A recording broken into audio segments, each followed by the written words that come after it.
Olá, sou Cícero Pereira, do canal Eu na EBD. Estou aqui para mais uma pré-aula da Escola Bíblica Dominical. Se é a primeira vez que você está assistindo esse vídeo, obrigado, seja bem-vindo e que Deus nos ajude e que neste vídeo você possa aí aprender um pouco mais da Palavra de Deus. Bom, a todos os inscritos do meu canal, aquele abraço, muito obrigado, Deus abençoe grandemente a vida de vocês. Você que é professor da Escola Dominical e ainda não conhece o meu trabalho, meu irmão, fica ligadinho nesse vídeo, porque você vai aprender como ministrar uma aula em PowerPoint.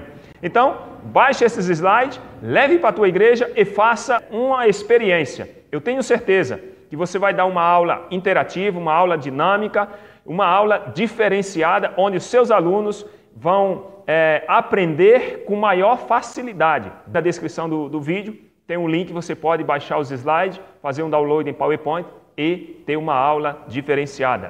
Se você ainda não é inscrito no canal, não perca a oportunidade, se inscreva.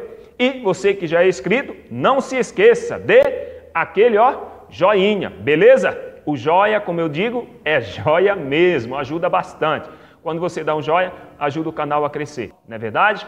Nós vamos estudar mais uma lição abençoada, tudo para a glória do Senhor Jesus. Então, o que nos resta agora, sem mais delonga, é ir para a lição. Vamos então para o computador? Bom, já estou aqui no computador e hoje nós vamos aí estudar mais uma lição. Estamos já na lição de número 4, onde tem por tema ética cristã e aborto. Mais uma lição aí que nós iremos estudar, essa lição bem atual, só que é um tanto quanto polêmica. Tá certo? Mas nós vamos ver dentro aí desta lição o que a Bíblia nos fala sobre o aborto, não é verdade? Então, sem perca de tempo, nós já vamos aí para a aula. Texto áureo se encontra em Salmos, número 139, versos 16, que diz assim: os teus olhos viram o meu corpo ainda informe, e no teu livro todas essas coisas foram escritas, as quais iam sendo dia a dia formadas, quando nem ainda uma delas havia. Verdade prática: o Senhor Deus é quem concede a vida, portanto, o direito de nascer e de viver não pode ser violado pelas ideologias humanas. Então, o direito da vida, ou a vida, ela pertence a Deus. E quem tem autoridade de dar e de tirar é somente quem o deu a vida, tá certo? Defender o direito da vida do nascituro é a prova do compromisso com a dignidade do ser humano e a sacralidade da vida. Então, a vida é santa e também uma dádiva de Deus. Só se pode defender o aborto quando se perde a dimensão sacra da vida e compreensão da dignidade humana inerente à sua natureza. Quando se remove o transcendente e foca somente numa ética materialista, o embrião é visto apenas como um montão ou um amontoado de célula, que pode ser desprezado por qualquer motivo, tá certo? Por isso surge o aprofundamento, a visão bíblica e sacra da vida, a fim de que a cultura da morte instaurada em nossa sociedade, ela seja o quê? Ela seja finalmente sufocada. Bom, leitura bíblica em classe, está aí no Salmo 139, do 1 ao 18, mas como de costume, eu não faço a leitura para nós ganharmos tempos aqui nesta videoaula, tá certo? Vamos para a introdução. Na introdução diz assim, o tema do aborto implica agressão à dignidade humana e a inviolabilidade do direito à vida. Em nossos dias, muito segmento da sociedade se mostra favorável ou simpatizante à prática do aborto. Mas a Bíblia assegura que Deus é o autor e a fonte da vida. Olha só, Gênesis 2:7. E formou o Senhor Deus o homem do pó da terra e soprou nele e soprou em suas narinas o fôlego da vida, e o homem foi feito alma vivente. Em Jó 12:10, também diz que na sua mão está a alma de tudo quanto vive, e o espírito de toda a carne humana. E somente ele quem Deus, tem poder sobre a vida e a morte, de acordo com 1 Samuel 2:6. Então, a Bíblia assegura que Deus é o autor e fonte da vida. Então, se ele é o autor e fonte da vida, o poder, né, da vida e da morte está na mão de Deus. Eu quero aqui iniciar aqui dizendo o seguinte, falando sobre o feto. O que é um feto, um embrião? O que é um feto? O feto é um ser humano nos seus primeiros estágios do seu desenvolvimento. Ou seja um pequeno, seja um recém-nascido, até mesmo um adolescente ou um adulto, ele é em cada período um ser humano nos diferentes estágios do seu desenvolvimento. Então, o feto é um ser humano. Então, a Bíblia assegura que a vida e a morte está no poder de Deus, está nas mãos de Deus. Matando-se um feto, você está tirando uma vida. Nós vamos nos aprofundar um pouco mais à frente a respeito disso aí, tá certo? Tópico 1, aborto, conceito geral e bíblico. Subtópico 1, conceito geral de aborto. A palavra aborto é formada por dois vocábulos latinos.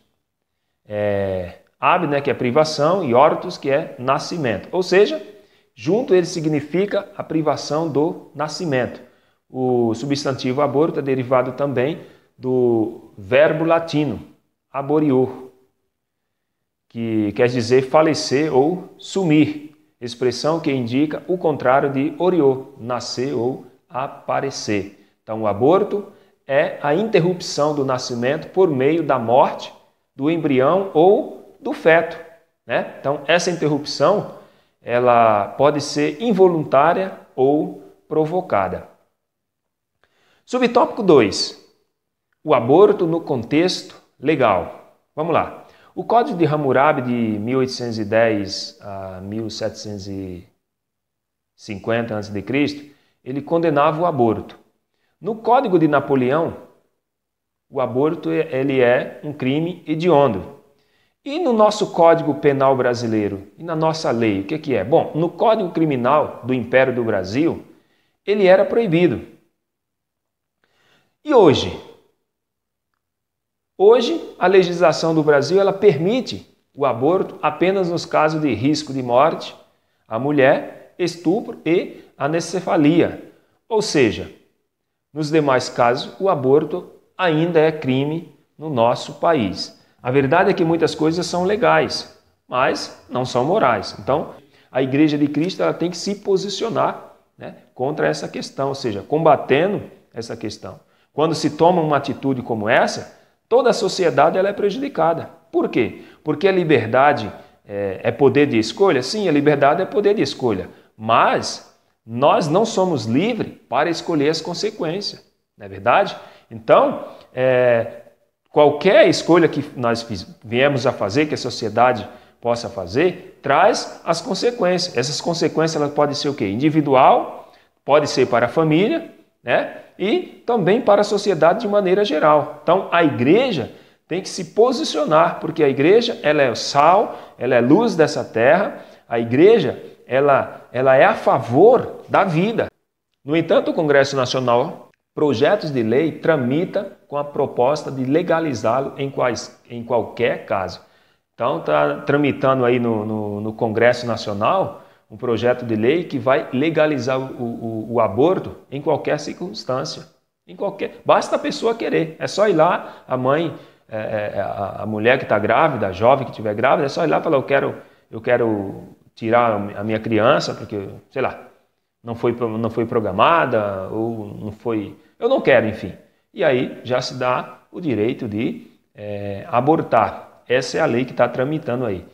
Se for aprovada, qualquer pessoa, em qualquer circunstância, pode aí cometer um aborto.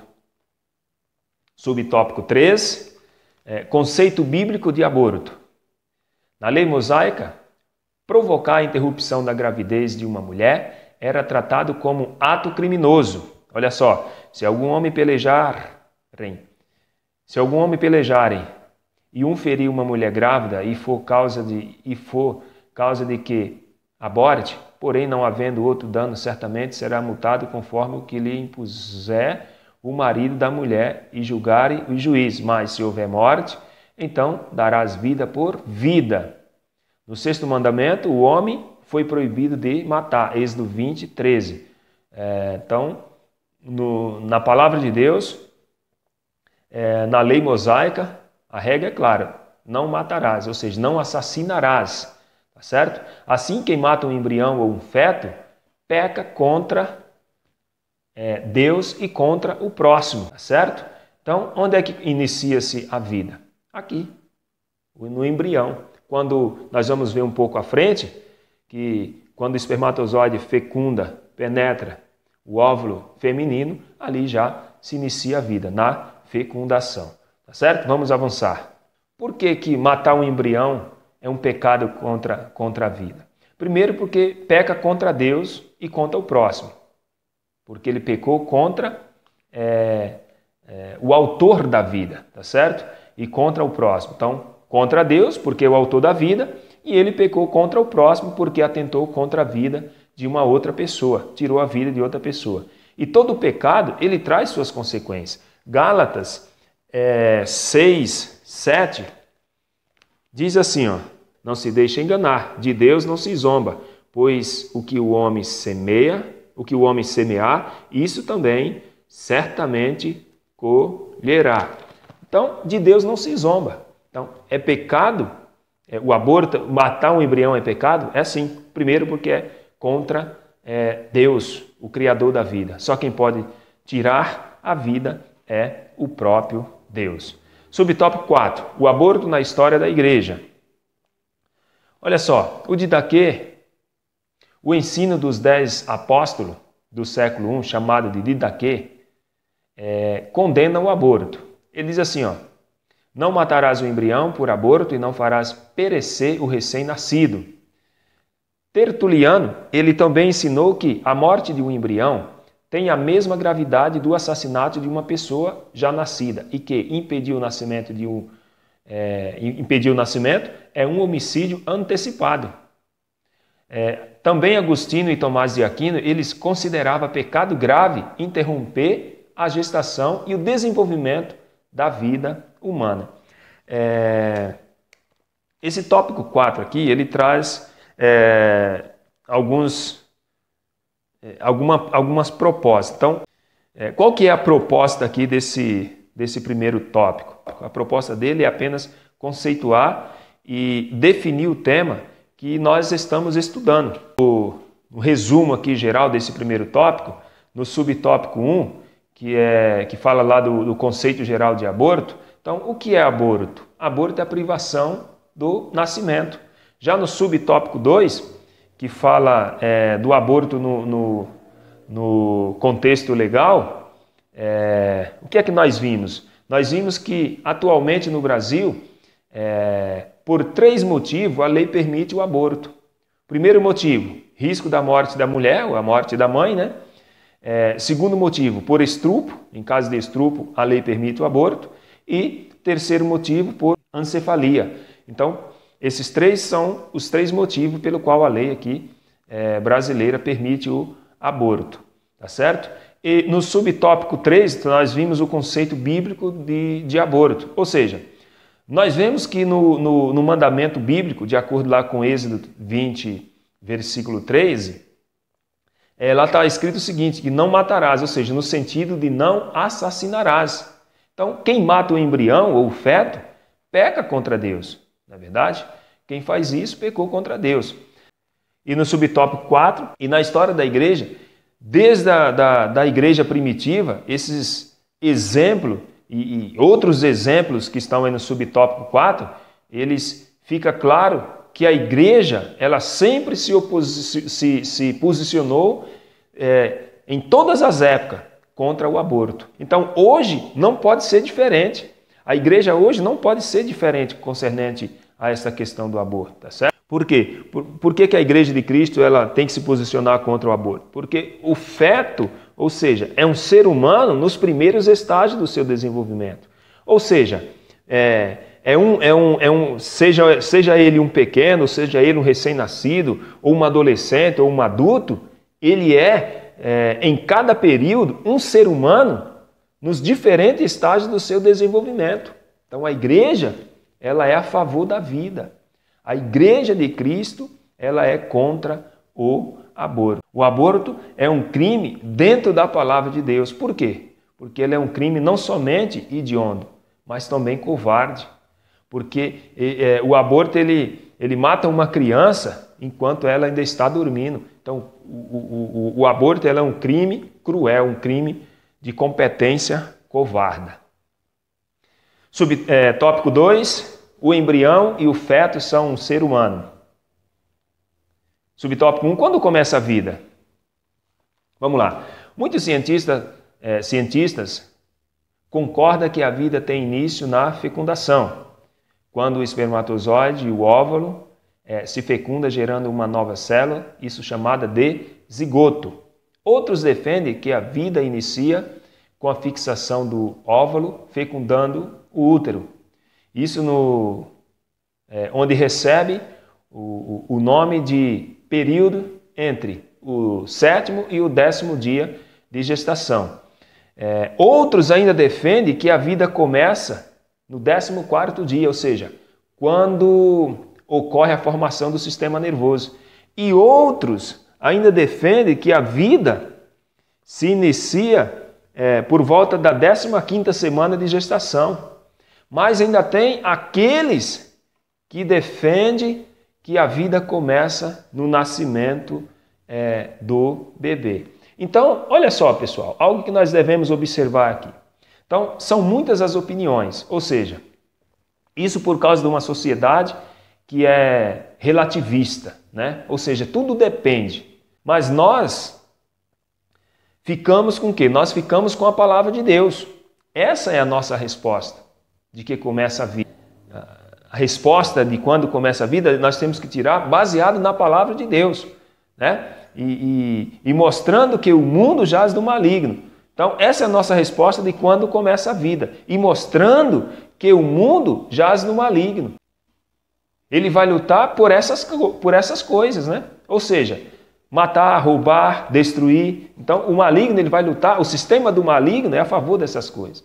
Mas Jesus ele tem uma igreja nessa terra. E essa igreja ela é sal, ela é luz, né? E ela continua defendendo o valor que estão no manual do Criador. Ou seja, no manual do cristão, que é a palavra de Deus. Então, a igreja ela tem que valorizar os valores da vida. A vida é importante. A vida é mais importante do que tudo. Então, quando se começa a vida? A vida se começa na fecundação, tá certo? Aqui já começou a vida, né? Uns dizem que é no 7º, do 7º ao 10º dia, outros dizem que é no 14º dia, outros dizem que é no 25º dia, outros dizem que é quando forma o embrião, outros dizem que é quando o bebê nasce.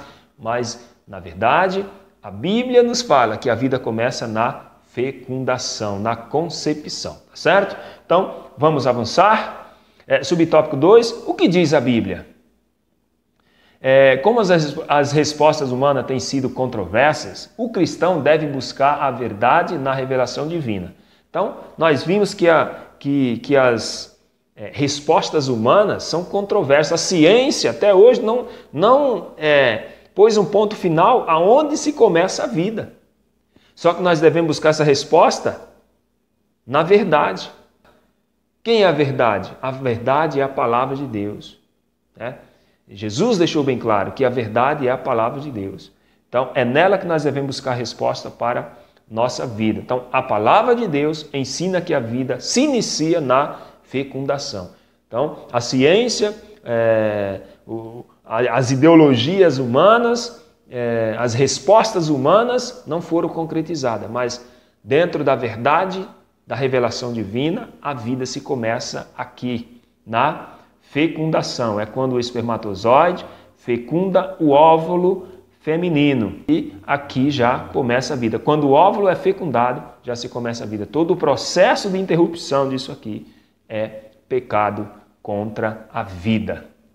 Antes que te formasse no ventre, te conheci, e antes que saísse da madre, te santifiquei. As nações te dei por profeta. Jeremias 1:5. Então, na fecundação se começa a vida de acordo com a revelação divina. O rei Davi descreve sua existência como ser vivo desde o início da concepção. Salmo 139, Salmo 139, 16, que foi o texto áureo dessa lição. Vale a pena nós lermos de novo, que diz assim, ó, os teus olhos viram o meu corpo ainda informe, e no teu livro todas estas coisas foram escritas, as quais ia sendo dia a dia formada, quando nem ainda uma delas havia. Então, por conseguinte, de acordo com as Escrituras, a vida começa quando ocorre a união do gameta, masculino ao feminino. Ou seja, esta nova célula é um ser humano. Então, quando os gametas, que é o espermatozoide do homem e o óvulo da mulher, quando o espermatozoide fecunda, quando eles se juntam e o espermatozoide fecunda o óvulo, esse óvulo aqui essa célula passa a ser chamada zigoto, aí possui identidade própria, tá certo? São os 23 cromossomos femininos, mais os 23 cromossomos masculinos, essa junção aí. Depois disso aí não se ouve mais relatos, não tem mais mudança, alterações nenhuma. Por quê? Porque aqui começou a vida, né? É uma nova identidade. O feto que está ali dentro, ele é uma nova identidade. Então, ninguém entende mais de gente do que Deus. Então, é Deus que sabe, é Deus que criou o ser humano, tá certo? Porque Ele é o nosso Criador, né? Então, ninguém entende mais de casamento, de família, do que o próprio Deus. Foi Ele que criou todas essas coisas, não é assim? Então, nós devemos buscar para nos prepararmos contra todo esse tipo de coisa aí, tá certo? Então, nós devemos buscar aonde? No manual do fabricante. Quem entende de gente melhor do que gente? Deus. Quem entende de família melhor do que a família? Deus. Né? Quem entende de nascimento, de vida, a não ser aquele que o criou? O Criador que entende todas as coisas. E de acordo com o manual dele, diz que a vida começa na fecundação. Então, se a palavra de Deus diz que a vida começa na fecundação, então aí se inicia o início da vida. É isso que a Bíblia tem a dizer. Não importa o que a ciência diz, o importa o que a palavra de Deus nos ensina. Subtópico 3. Qual a posição da igreja? Bom, apoiada nas Escrituras, a Igreja de Cristo defende a dignidade humana desde a concepção, que é o início da vida. E ensina que a vida humana é sagrada e não pode ser violada pelo homem. O Senhor é que tira a vida e a dá, faz descer a sepultura e faz tornar a subir dela. 1 Samuel 2,6. Toda ideologia que seculariza os princípios bíblicos deve ser combatida. Olha só, 2 Timóteo 3,18. E como Janes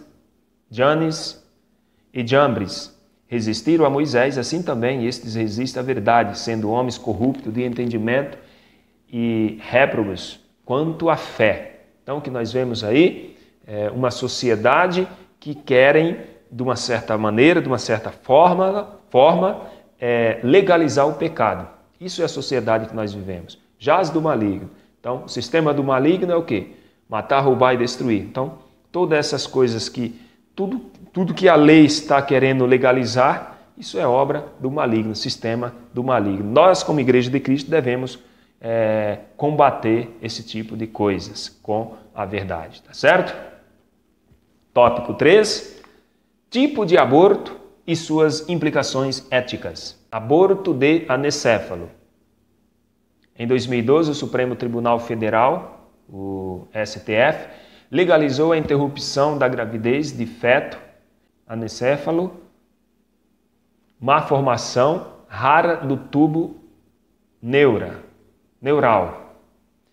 A principal implicação ética desta decisão está no descarte de um ser humano por apresentar uma má formação cerebral. E nesse quesito, enfatiza as Escrituras o quê? O que as Escrituras enfatizam? Romanos 2,11 diz assim: para com Deus não há acepção de pessoas.